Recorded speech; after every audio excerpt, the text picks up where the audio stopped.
What's happening, Muscle and Mind? Welcome back. We're in the gym today and we're talking about your pecs, and specifically the upper pec. So I had a friend a couple days ask me why his lower pec was a lot more dominant than his upper pec. And it makes sense. You see that a lot. A lot of people have a big chest, but it kind of sits low. You can't really see it through their shirt, and he wanted an upper chest showing through the V-neck, all that action. So what I recommended him was a couple workouts, and they target that upper chest. So first, let's get into the anatomy of the pec. What it is, the upper and the lower pec. The lower pec attaches at your sternum. So your sternum is that bone in the middle of your chest, and then the upper pec is actually really small. It just, from right here, so your clavicle to your shoulder. So your pec, all of your pec starts around here, your shoulder. It's this fan muscle, and it kind of fans out across your chest. So upper pec and lower pec. So when you're contracting the lower pec, it's super easy. It's right here. It's parallel to the direction you're pulling, right? So it's just one direction. It's pulling in and releasing. That's super simple. That's how you contract the pec major. But what gets complicated with the upper chest is that your clavicle kind of it's horizontal across your body. So you're pulling, but it's not fully contracting it because it's not a parallel pulling direction. So what you actually have to do is pull in and up. But that's not enough either, because if you pull in and up and your shoulder is externally rotated as opposed to internally, but if it's externally rotated, it's not going to contract either. So it's a little more complicated. It's in, it's up, and it's a frontal rotation. So you can even see right there, that frontal rotation is what is going to fully contract towards the clavicle. The way you contract the muscles, you make it as short as you could possibly make it, and that is how you make the upper chest the shortest. It's in, and it's frontally rotated and up. So like right there. So this is the ending point you want to be in your chest or upper chest. If you're trying to isolate your upper chest, that's kind of the position you want to have. And when you talk about the upper chest or the upper bench press, incline bench press, the problem with that is that your elbows are left a little low and they're too far out. So you can never get that full contraction. So if you want to work the upper chest, if you want to get a big upper chest, I recommend that you isolate. And that is just bodybuilding 101. So what I did for my friend, I recommended a couple exercises to him. One involves cables and one is just a push-up, but it's I guess I'll show you. Let's check it out.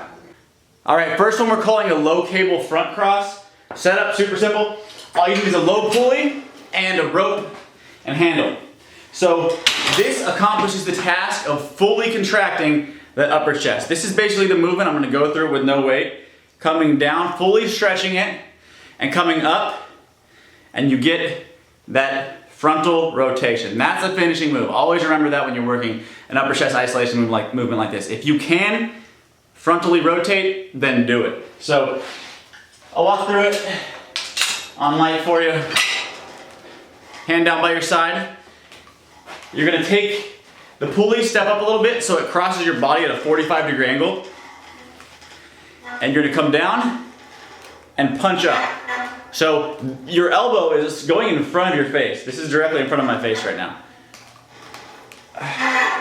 And you're fully getting that frontal rotation. All right, the next move is just a modification on a diamond push-up. If you know what a diamond push-up looks like, it literally is just the formation of your hands.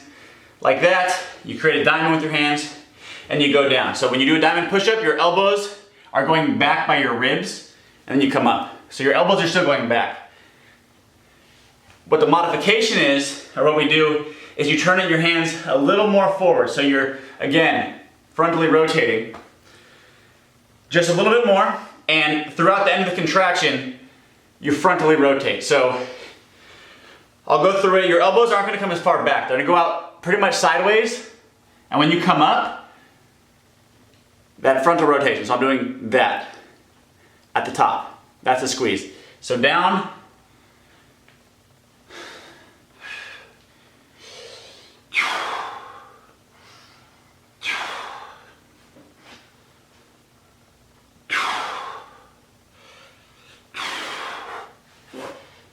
oh. And that frontal rotation really does make all the difference in the world.